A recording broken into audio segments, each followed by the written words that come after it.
Um, Hello? Hi. Hi, what's going on? Lina, before we get started, I believe that you guys wanted someone else to be on the call as well.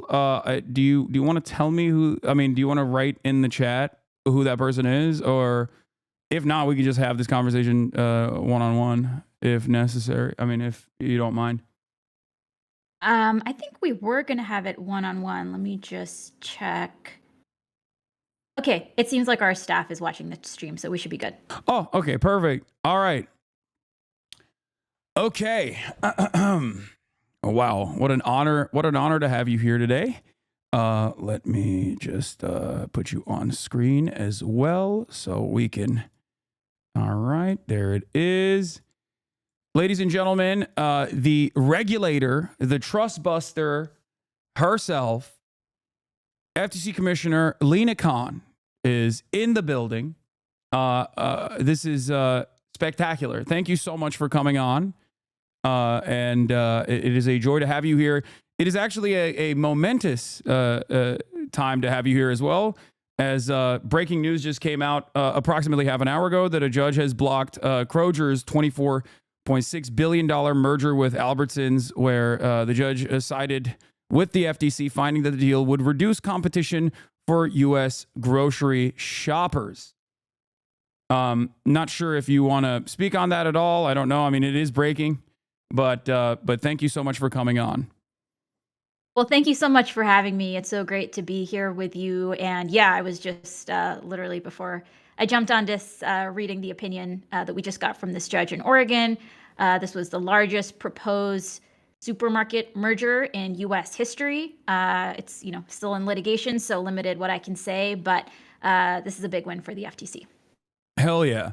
So you are, I think, one of the unsung heroes who is criminally underrated in the Biden administration and did not, in my opinion, get the worthy praise that you and your team deserved.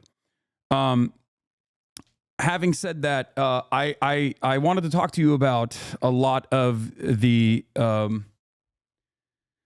I wanted to talk to you about a lot of the issues that you've tackled. But before we get to that, if you don't mind, is it possible for you to describe maybe what you do and what the concept of trusts are or monopolies are and how they come about in America? Yeah, happy to. So I serve as chair of the Federal Trade Commission. This is a federal agency that was created 110 years ago. We actually just celebrated our 110th birthday. And the agency was created basically against the backdrop of the robber barons, right? The industrial trusts. So think like the meat trust, the steel trust, the oil trust. And basically what had happened was we'd had the Industrial Revolution, all of these great technological advances, these new technologies, but simultaneously a lot of concentration of power in the hands of a relatively few number of individuals and firms. At that time, the way that these monopolies were organized as businesses were kind of trusts, hence antitrust, hence trust busting. But the basic idea was really one that goes back to all the way to the founding, which was if what we care about is Americans being free and having real liberty and not having to worry about the arbitrary exercise of power, you need to have safeguards against the state. And our Constitution does that in terms of checks and balances. But you also need to have safeguards against tyrants of trade, as they were called, as of private monopolies, because you need to safeguard against concentration of private power as well. Because, the way people experience freedom in their day-to-day lives is less through interacting on an ongoing daily basis with their government representative, but is through all of these commercial interactions and transactions and economic relationships. And so if you allow bullying and coercion to be okay in our economic realm, that's really going to undermine people's experience of freedom and liberty, right? And so the principles of antitrust and anti-monopoly are actually foundational to our country as a democracy. So that's kind of the original vision. Our agency is small. We're like 1,300 people. but we have oversight across the entire economy. We have a fantastic team.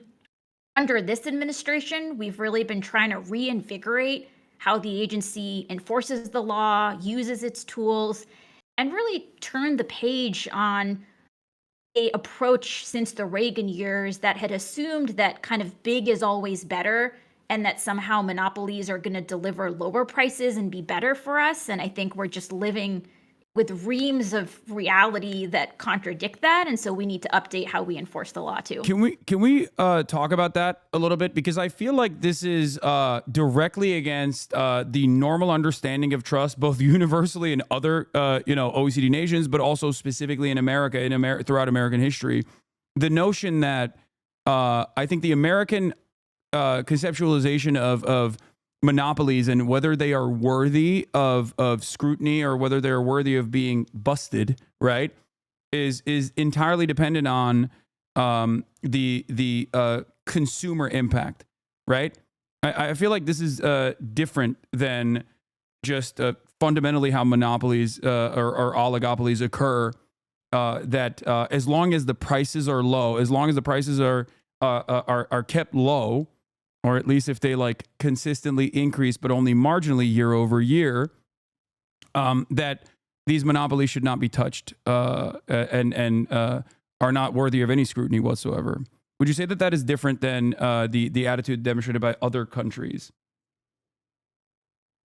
I mean, the United States is kind of a leader in antitrust and anti-monopoly, and a lot of other countries have kind of adopted their laws, in more recent decades. And the U.S. has actually had an important role in influencing how other countries have done things. And it was really interesting when I came into this role and started interacting more with international enforcers. They were kind of taken aback because for decades now, U.S. enforcers had kind of been chiding other countries and saying, hey, you got to be nicer to your monopolies. And, under this administration, we were like, no, we're going to enforce the law. We need to, be really assertive. We need to protect the public from this type of law breaking. And you're right that there are different ways that monopolies can illegally abuse their power. Right? They can hike prices, they can depress wages, they can squash out entrepreneurs and new businesses. And I think what's been really perverse is that even if you say, okay, what the philosophy of the last 40 years was we're only going to address law violations by monopolies that they're raising prices, is that we've actually seen higher prices in a whole set of areas. And so that approach on its own terms seems to have failed in ways that created kind of the opening to come in and say, hey, we're going to, take a fresh look and reinvigorate things. Yeah.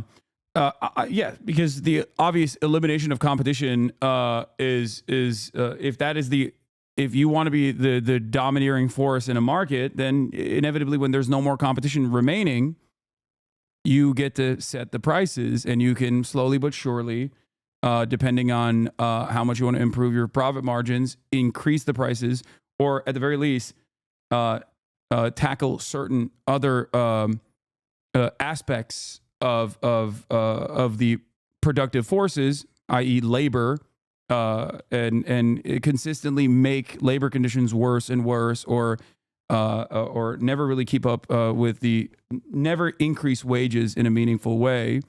And I think it harms both workers, but it also ultimately inevitably harms the consumers as well.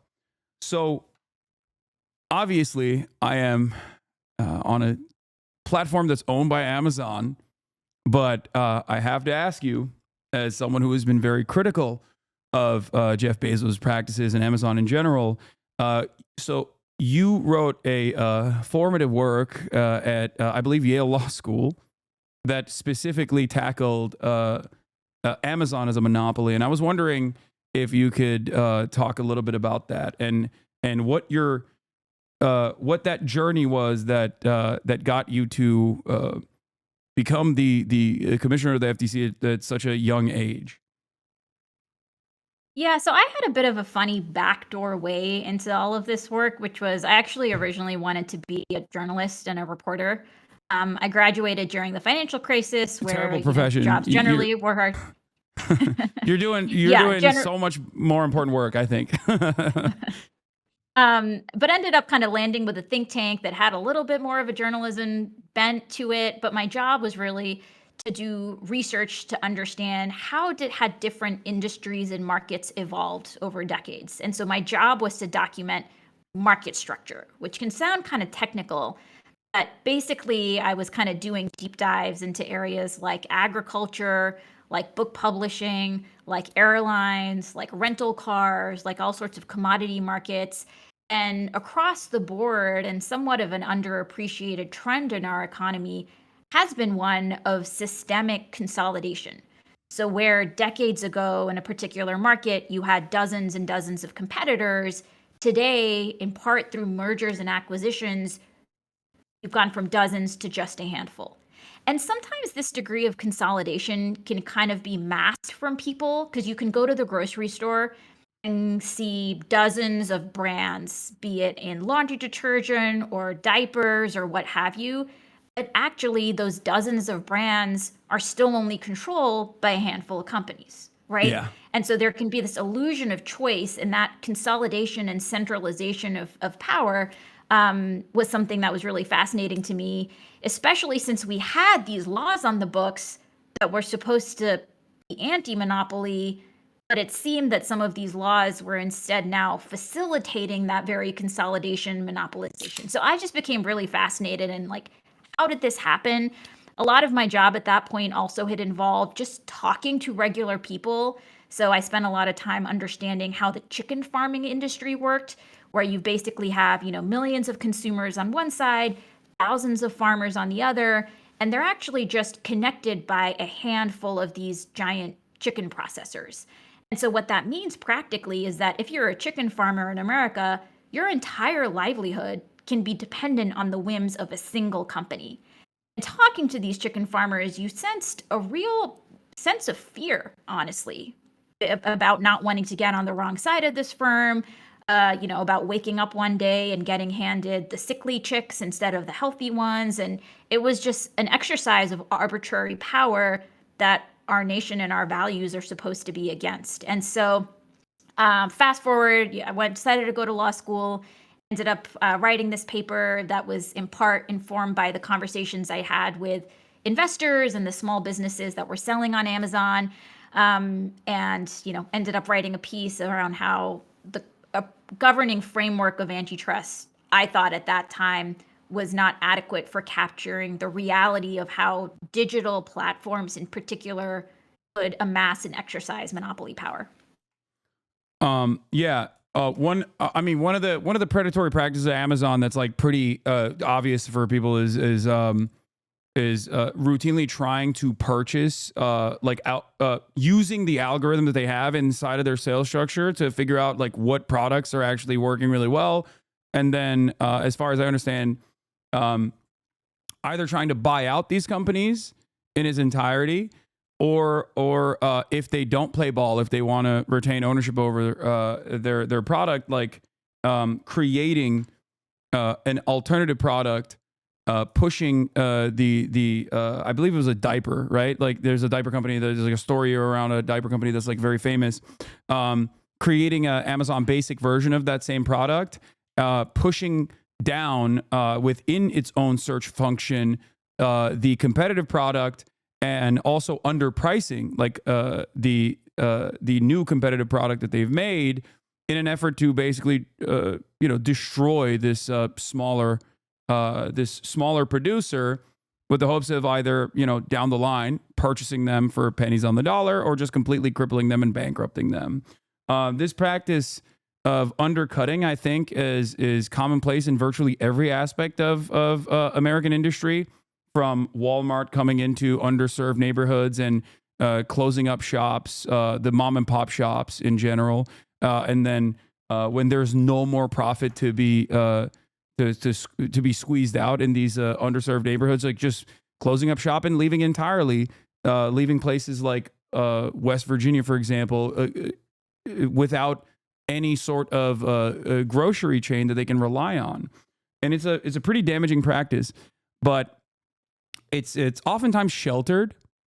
It's oftentimes not immediately addressed. And I wanted to I guess I wanted to talk briefly about the communication strategies, because something that I've always been fascinated by is the invisible ways in which the government works that we kind of take for granted, from the FDA, all the regulatory agencies like the FDA down to the FTC, SEC, and or even like the National Weather Service, for example. Like we don't really factor in the ways in which like our lives are made better and improved by people like yourself. So how do we address that? What are some of the biggest W's, for example, that you have had with the FTC under your reign, under the Lina Khan regime, that you don't think has gotten like proper consideration? Yeah, I mean, look, it's been a thrilling, 3.5 years, and I've been really fortunate to have a fantastic team at the agency. And honestly, we have delivered W after W for the American people. Yeah. We took on patenting abuse, where we found that inhalers have been around for decades, but Americans are still paying hundreds of dollars for them, and generics have not been able to come into the market as much. Our team took a close look and figured out that part of why that was is that some of these inhaler manufacturers are listing patents for things like the little piece of plastic on your inhaler. Yeah. And so we called that out. And then 3 of the 4 big inhaler manufacturers said they're going to drop how much Americans pay down from hundreds of dollars to just $35. We've taken on non-compete clauses. These are the contractual provisions in people's employment contracts that say, even after you leave your current employer, you can't go work for certain competitors. You can't go start your own competing business. These non-competes started off in the boardroom, but they now, are in employment contracts for janitors, security guards, fast food workers, people making minimum wage, doctors across the country, healthcare professionals across the country. And so we've taken on these coercive contracts. We passed a rule that would eliminate them. We've taken law enforcement action, resulting in thousands of non-competes being dropped. We're also just taking on some of the daily indignities that people experience. It can feel like just being a consumer in America today just does involve all of these small obstacles and barriers that really grate on you.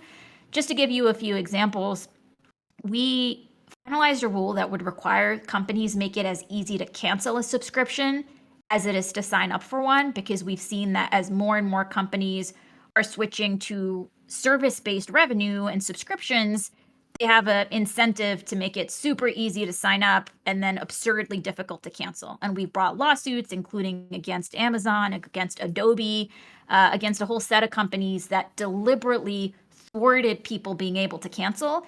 And this means that these companies are taking tens, if not hundreds of dollars from people a month for subscriptions that they no longer want, right? And nobody should be stuck paying for a service that they want to exit.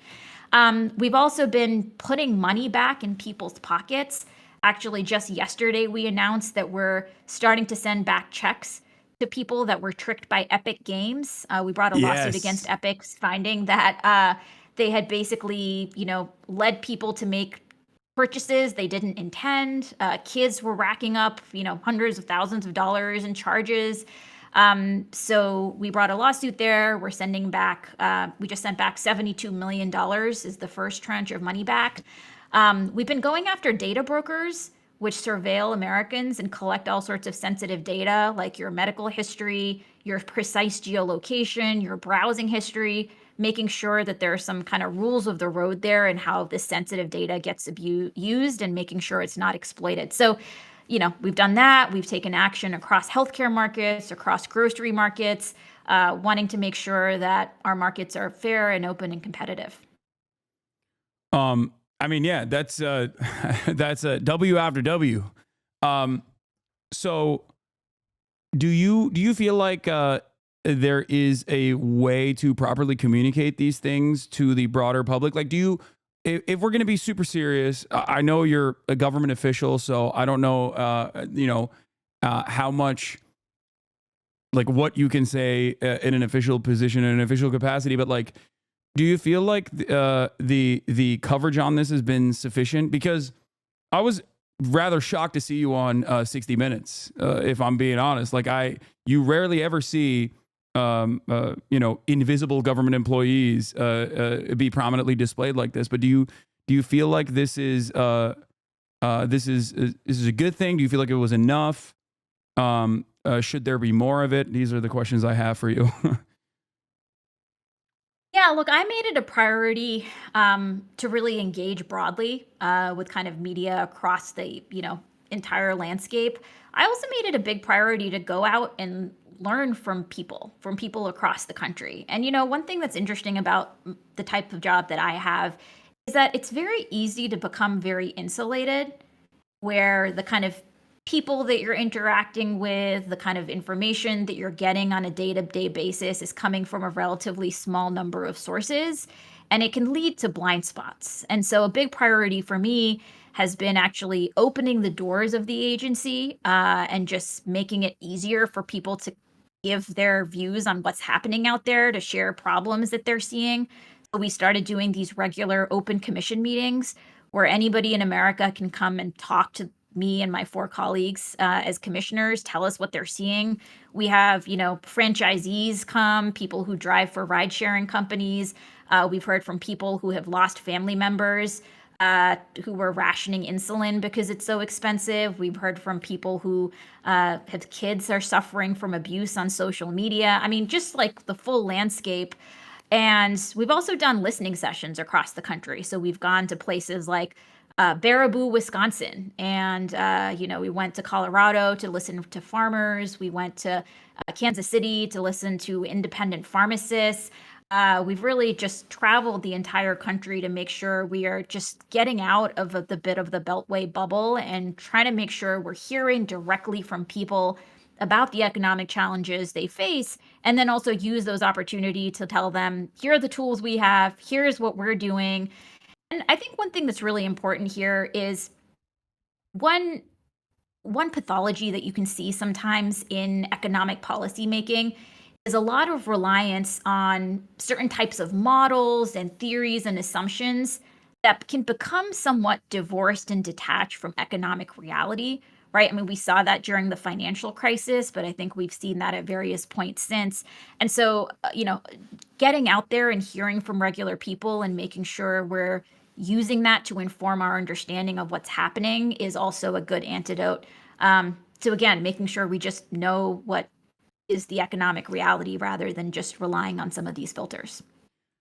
You've also utilized the Copyright Office to tackle the age-old problem with not only right to repair, which spans across many other key sectors, something that farmers have been advocating for consistently with like John Deere tractors and whatnot, but also with McDonald's franchisees that now have the right to repair their own ice cream machines due to your comment that you filed in support of this change. I feel like these are very meaningful. They're small but very meaningful ways in which you are working to change people's lives. Now, I guess the question I have is, it seems like we have a new administration coming in, the Trump administration. Now, there have been some interesting developments in terms of the way that Donald Trump at least responds to public pressure in a unique way that is unceremonious, unorthodox, in comparison to his other Republican counterparts. Are there things that Biden could do to, at least from what I understand, there is a thing that Biden can do right now to extend the amount of time you have as the head of this agency, given your a very popular track record so far and all of the meaningful ways that you have helped regular American citizens. Do you feel like there is an extension process that could possibly happen? I know this is a little bit of a difficult question to answer, but are you at liberty to discuss certain things or at least like speculate on it? Or is that too inappropriate to ask? Look, I mean, the president always has the chance to nominate whoever they want, and if the Senate wants to take that up, they can do that. Time is short, and they're kind of focused on getting through set of people who've already been nominated, but I defer to the president and the Senate on what they choose to do there. I can't speculate about what's going to happen in the future, but we're just focused on using all of the time we have right now to get as much out of the door where we think if there are law violations, we want to bring lawsuits to make that clear. If there are rules that we think would address, persistent problems, be it on things like junk fees or privacy abuses for kids, we're focused on using the time we have to get those improvements. Yeah. There are some unique supporters of yours within the Republican caucus as well, which is why I was wondering. You have, I believe, even Josh Hawley, who has stated, or other Republican politicians that have stated their support for some of the actions that you've taken. And I was wondering if there's any veracity to that. If there's any, you are popular in a bipartisan manner, it seems. Even though there are certainly, there were certainly some fissures, even with the way that I guess the Harris campaign was communicating, given some of their corporate benefactors. This is not what you're saying. This is what I'm saying. This is my assessment of the situation. So I guess you have a limited time frame that you can operate in, at least all things considered at this point. And you're using that time, that valuable time that you have to continue fighting the good fight. Is there? I guess the question is: Is there any? How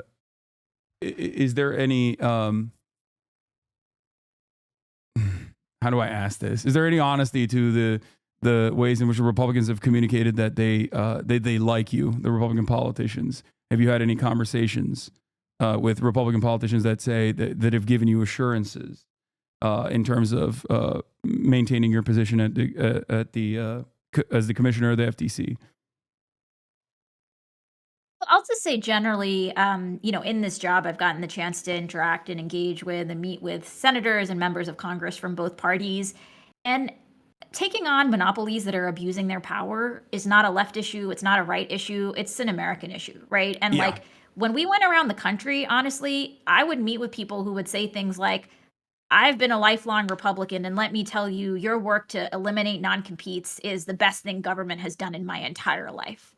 Right? I mean, the level of cross-partisan support that we have gotten for our work, I think, is truly off the charts. And you see that sometimes reflected in how members of Congress are engaging with the FTC. I hear from a lot of members that are very worried, especially those that represent rural districts in red states, about how Main Street is just getting decimated. And so you have independent groceries, independent pharmacies getting pushed out of business, not because their communities don't love them and depend on them and frequent them, but potentially because of illegal business practices somewhere else in the supply chain. We hear bipartisan concern about, private commercial surveillance and how that's affecting people's rights. I think on things like junk fees and subscription traps, taking those practices on is pretty unobjectionable. So I do think that we see a lot of, at a grassroots level, popular cross-partisan support for taking on illegal monopolies and illegal, actions by corporations. I think what you see going forward, we're just going to have to wait and see in terms of, what a future administration decides to do in terms of continuing some of this work or trying to reverse it. Yeah, that's amazing. So one of the areas of interest for you has also been healthcare, and I was wondering if you have any initiatives lined up for that as well. If you want to speak on that.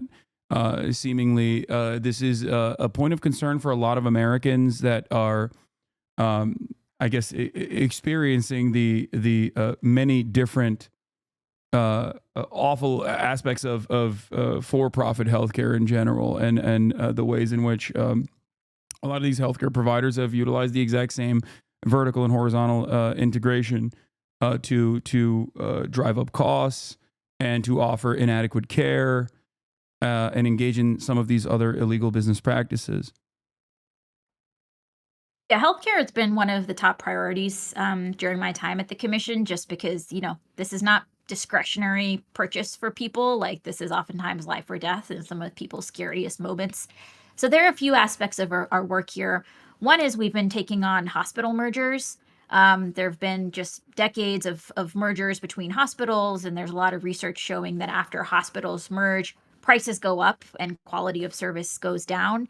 It also can contribute to things like hospital deserts, especially in rural parts of the country. Yeah. We've also been focused on this issue of private equity coming into healthcare, where you have these, New York-based private equity firms that will come in and do these things called roll-ups, where they kind of buy series by series these whole set of smaller, say, anesthesiology practices or other firms that in the aggregate has rolled up and consolidated the whole market. So we brought a lawsuit last year against one of these private equity roll-ups that happened in the anesthesiology market, where this company came in, rolled up these anesthesiology providers, and then jacked up the prices.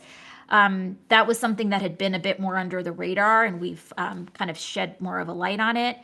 We're also looking just more generally at what are the drivers of higher drug prices for people, right? I mean, we know as a country, we spend more on healthcare and get worse outcomes, and people are paying more, especially for drugs that cost a fraction somewhere else. So I mentioned what we're doing in terms of scouring for patent abuse. And so what we did for inhalers, we've also now trying to do for EpiPens and things like Ozempic. We also have a lawsuit right now that's alleging that there were illegal business practices that led to inflated prices for insulin. So that's a litigation that's ongoing.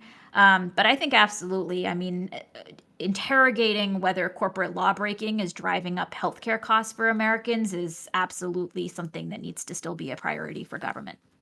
It seems that in 1995 there were 60 leading pharmaceutical companies, but mergers since then have reduced that number to just 10, and it seems that mergers are continuing. This is there a way that is there a way to directly communicate to the people that are listening, like how that ends up driving up costs, like to talk about it at the individual level? Because in the same way that you mentioned, in the same exact way that you mentioned how pharmaceutical corporations oftentimes engage in like patent cycling, which is very common. It's super common practice in general to disrupt the or to engage in like a patent ownership over an extended period of time. Is there some way to talk about that specifically with pharmaceutical mergers?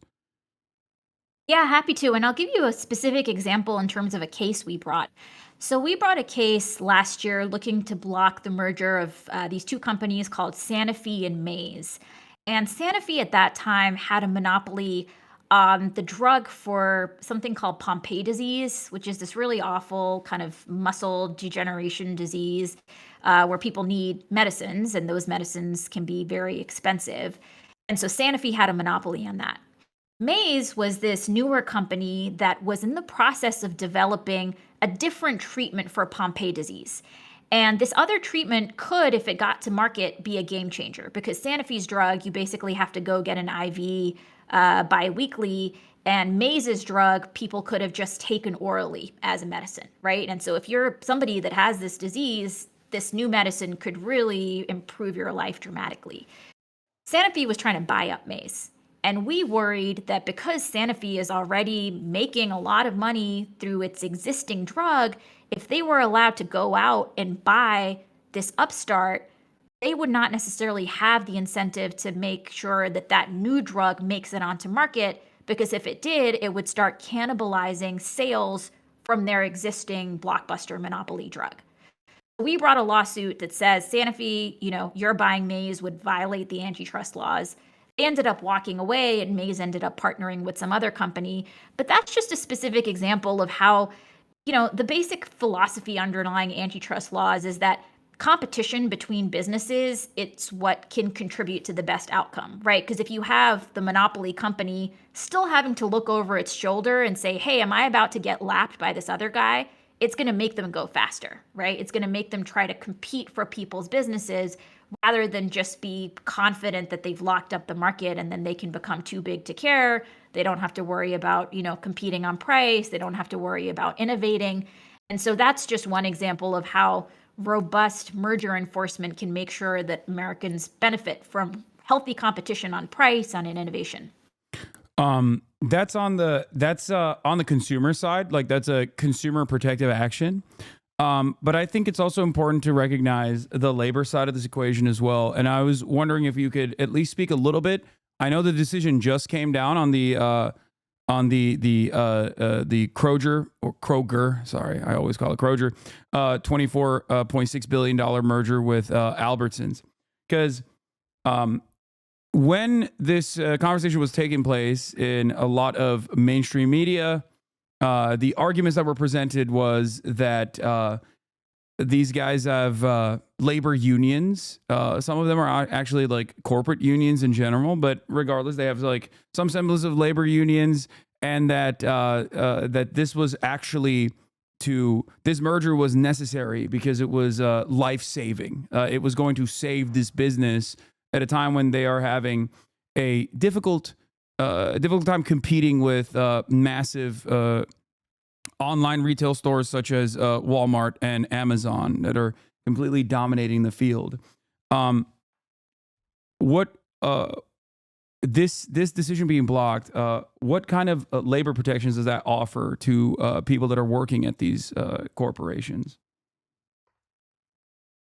So, one thing that our lawsuit alleged was that if this merger goes through, it's going to mean higher grocery prices for shoppers, but it's also going to be worse for the workers. And this is the first time that the FTC has ever sought to block a merger, not just because it's going to be bad for consumers, but also because it's going to be bad for workers. And, especially in recent decades, antitrust enforcers had not really been focused on the worker harms as much. And that's something we've really looked to change. So the complaint lays out how previously, when there has been competition between Kroger and Albertsons, that the workers at each store were able to use that competition as leverage when they were trying to bargain. And that if you allow these two companies to merge, that leverage that comes from having a potential alternative employer or an alternative store where customers can go if there's a strike, but eliminating that leverage point and bargaining leverage would ultimately be bad for workers. So again, this is still being litigated, but that was in the complaint as an explanation for why this merger would be bad for workers. When the FTC team put on the trial, they actually had on the stand some of the workers that are currently employed by these stores so that they could also share their experience. And just generally, I mean, there's a lot of empirical evidence that now shows that after mergers, workers have seen, pay cuts or a limit in any pay rises. You often see layoffs. You can see workers have less negotiation power to figure out, will I even have a stable, predictable schedule?